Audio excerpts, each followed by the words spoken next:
dude. Well, here I am washing vaginas, and you're. Well, don't worry, man. I'll probably be there at some point. And you'll laugh at me because you'll be done. Yeah. Washing shit off like genitals is like, I'm over it, man. I'm so fucking over it.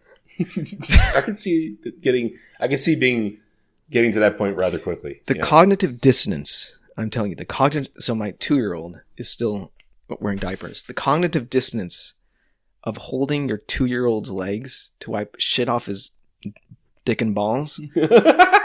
Like, you know how heavy his feet are? They're like 10 pounds each, it feels like.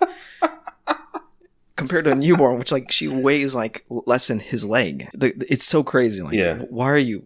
Come on, you know the alphabet. Why am I changing your shit? Yeah, man. It's just crazy that we all started that way, because like this is a pretty cool like phenomenon that happened to me.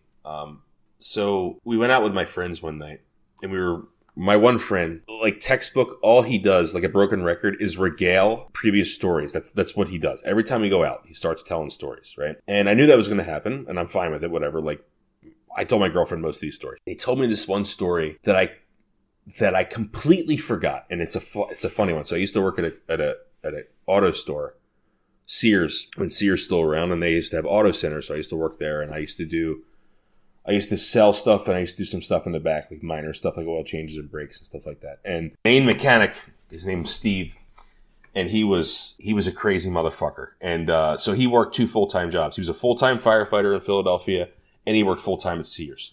Now, how he did that, I have no fucking idea. But he would sleep in the firehouse. Firefighters work like 3 days a week or something, right? Not in Philadelphia. So Philadelphia is a real fire department, right? This is not a volunteer thing. This is like you work 40 hours a week. Right?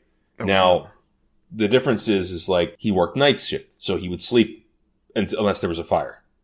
So if there was a fire, right? So he was working and sleeping. So that's how he was able to do that, right? I see. And yeah, you're right. Maybe he did work 3 on, 3 off or something. I don't actually know, but yes, like, that's a good point. Right, like 20-hour days or something. Yeah, right.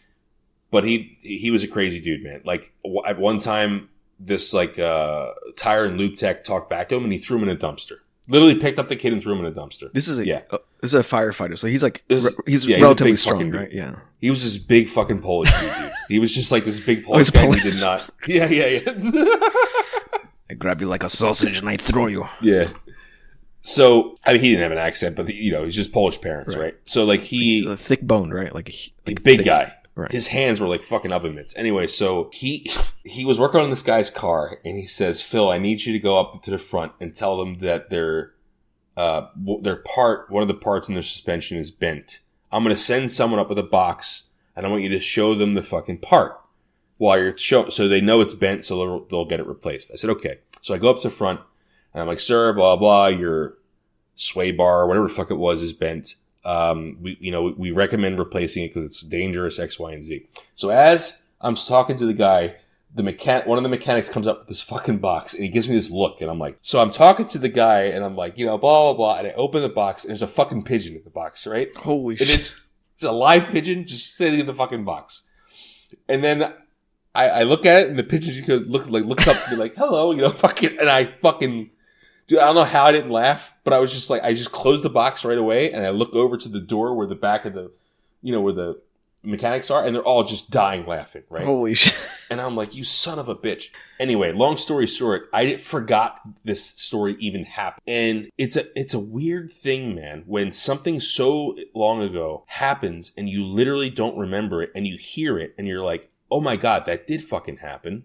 I remember now, and it's like, it's just a weird feeling when you remember something, when your memory's jogged about something that happened in your own life that someone else remembered, and you just think back, like, who did that happen to?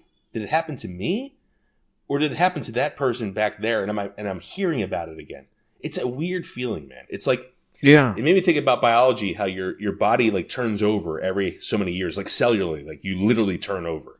You're a totally different person. Even your brain, right? Like the neurons in your brain, like all the bridges updates. Yeah. They update. Like you lose connections, you make connections, all that shit. And that's connected to memory. Yeah. And you have a good memory. So it's like interesting that you forgot about something like bizarre, like a pigeon in a box. Yeah.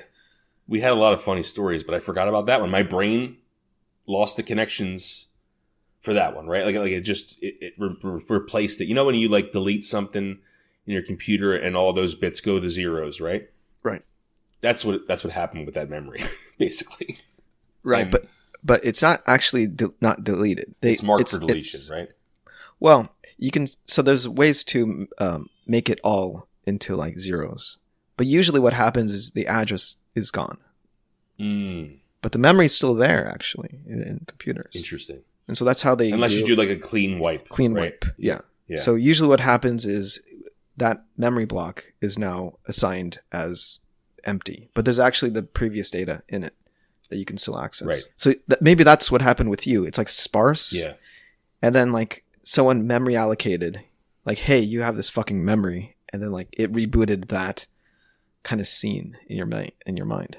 Yeah. No, I have a lot of those. I have a poor memory, so prior to like even 6th grade, I don't remember much.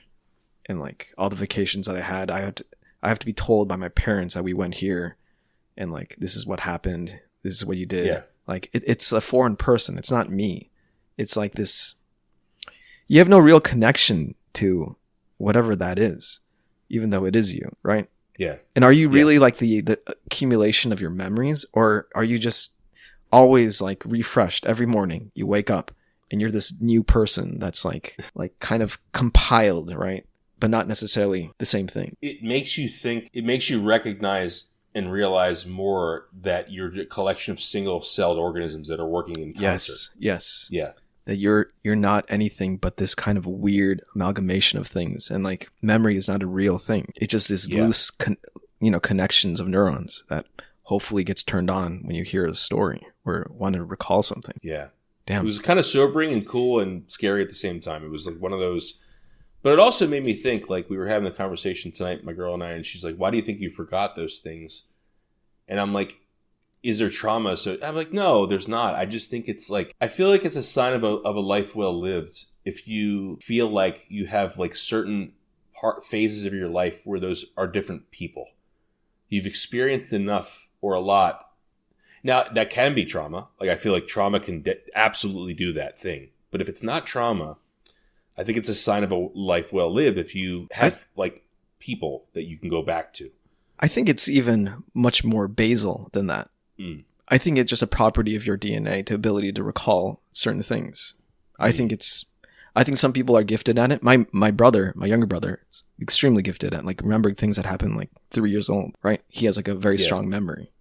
Whereas my memory is very poor. I can remember like programming and stuff like that. It's like a dance. I remember. It's like I have a good sense of. I think I have a good short-term memory, like a higher bandwidth of short-term memory. But my long-term memory is like a tiny, and it's like hard disk. It's like a spinning disk. It's not like SD, like solid. It's not an SSD. Whereas like, I know people. It's got to get up to speed. It's got to get up to speed, and that takes like half a day and a lot of coffee just to reboot. Yeah. But I feel like your memory is pretty good, so it's surprising that you have issues with that. It's good, but we're talking 20 years ago. Right. That's true. Fuck. Yeah. No. Yeah. Well, 16. I don't remember much. 20 years is a quarter of a lifetime for most people. Yeah. So it's well, if you're lucky, actually, it's a quarter of a lifetime. But I think that it's just cool. It's really cool. I have a problem with that saying you can never go home again. I think you absolutely can. It's just that it's a completely different. It's like you can go home and experience things that you had in your past, and that's important and good. It's just that you're older and wiser and you know more things. I think you can absolutely go home again and get refreshed and like learn about your past again, if you will. It's interesting. I don't know. Yeah, and it's also like you're being recalled from like your friends' recollection of that. So there's a little bit of telephone game going on where, sure, his 20-year memory is now being jostled a little bit, right? And like the baby's falling out, but he recovered it somehow and like gave it to you. Yeah, like every time you go back home, of course it's different, but it's also the same in a weird way. Well, everyone just gets older. It's just like a weird. Yeah. Fuck, I hate that. Yeah, I know what you mean. It's like you see more wrinkles. It's like you see the white hairs especially when your parents, man. It's a weird, sobering feeling. Because it's stepwise. Every time I right? see my mom, she looks older. Yeah, because it's stepwise. Yeah. And it seems like it accelerates more at a certain age. Yeah. Yeah. I mean, it's the same thing with like kids too. It seems so continuous. I mean, of course, your life is continuous, and so you don't notice the things. But there's every life is continuous.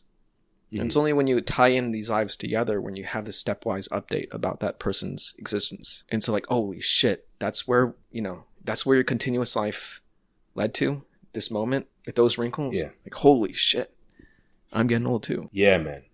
And it's like before I got there, like 3 days before I got there, my mom was bringing in groceries and fell. Oh, and, no. Fucked up her ankle. Like, she's fine, but like she's never fallen like that before. So it's like, you know what I mean? It's just, it's a weird. Yeah. Yeah. I mean, what is it? It's like the health gurus say, like, when you're older, make sure you're fit, because all it takes is one broken hip. That's how people like get fucked up. One broken hip because you're out of commission for a while. It means And all you your start muscle. gaining weight. And, no, you lose all the muscle, Oh. and then you can't. You're in shit health afterwards. You can never gain it back. So make sure you're fit. Think how my Make mom sure you're took care of coordinated. herself. Yeah. Yeah. Be definitely. Don't be overweight when you're Yes. older, because That's true. when that shit is done, it is done, man.